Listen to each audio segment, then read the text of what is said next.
ગુજરાત પ્રદેશ કોંગ્રેસે વિદ્યાર્થીઓની વધતી આત્મહત્યાની ઘટનાઓને લઈને સરકાર પર નિશાન સાધ્યું છે। કોંગ્રેસના પ્રવક્તા મનીષ દોશીએ દાવો કર્યો કે પેપર લીક, પરીક્ષાનું દબાણ અને શિક્ષણનું વેપારીકરણ વિદ્યાર્થીઓના માનસિક સ્વાસ્થ્ય પર ગંભીર અસર કરી રહ્યું છે।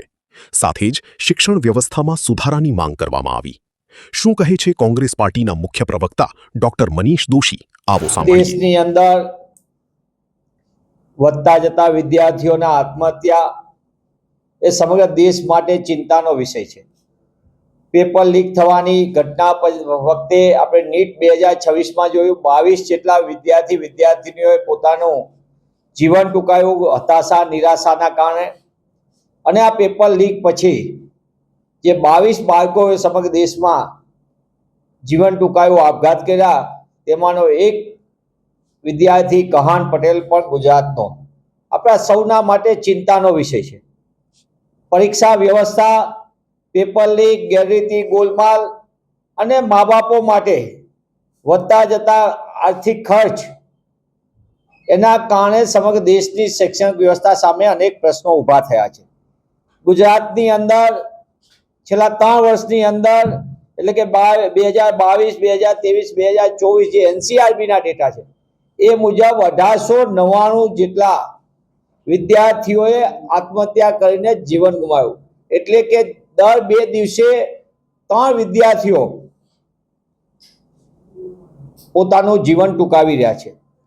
સમગ્ર દેશની અંદર જે આત્મહત્યાની ઘટના 2014 થી આપણે 24 સુધીના 10 વર્ષના જ આંકડા જોઈએ તો તેમાં પણ સરેરાશ જોઈએ તો દેશમાં 40 જેટલા વિદ્યાર્થીનીઓ આત્મહત્યા કરી રહ્યા છે।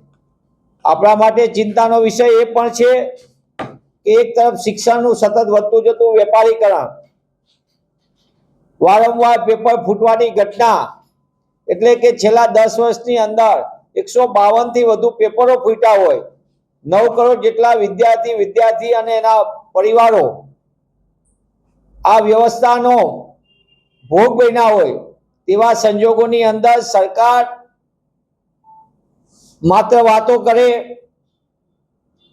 અને વાત કરે છે એક્ટની, પણ એ એક્શન લેવાની વાત નથી કરતા ને એના કારણે જ NCRBના જે આંકડા કહી રહ્યા છે, આ જુદા જુદા 3 વર્ષના આંકડા જે NCRBનો રિપોર્ટ 2022, 2023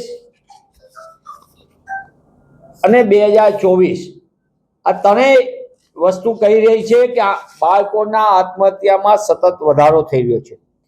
એટલે કે આપણે પાછલા આંકડાઓ જોઈએ તેમાં ઉમેરો થતો જાય છે। એટલે કોંગ્રેસ પક્ષ તરીકે અમારી માંગ છે, આ સમગ્ર દેશ માટે ચિંતાનો વિષય છે।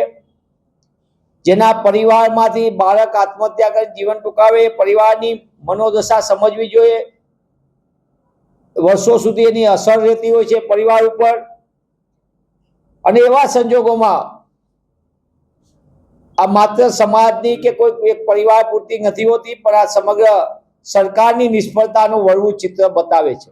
ત્યારે કોંગ્રેસ પક્ષ તરીકે અમારી માંગ છે કે સરકાર ઓપોર્ચ્યુનિટી આપે, એટલે કે તક ઊભી કરે, વિદ્યાર્થીઓને સરકારી ને ગ્રાન્ટેડ શાળા કોલેજનું માળખું મળવું જોઈએ, પૂરતા શિક્ષકો સાથેની શૈક્ષણિક વ્યવસ્થા જોઈએ, પરીક્ષાના ડર નામે કોચિંગ ક્લાસના નામે જે લૂંટનો કારોબાર ચાલે એની ઉપર રોક લાગવી જોઈએ, અને સરકારે બાળકોને પરીક્ષાના ડર સહિતની વિવિધ બાબતો અંગે વ્યવસ્થા સાથે માનસિક સ્વાસ્થ્ય માટે પણ કાઉન્સિલિંગની વ્યवस्था કરવી જોઈએ તેવી कांग्रेस पक्ष तरीके हमें मांग करी।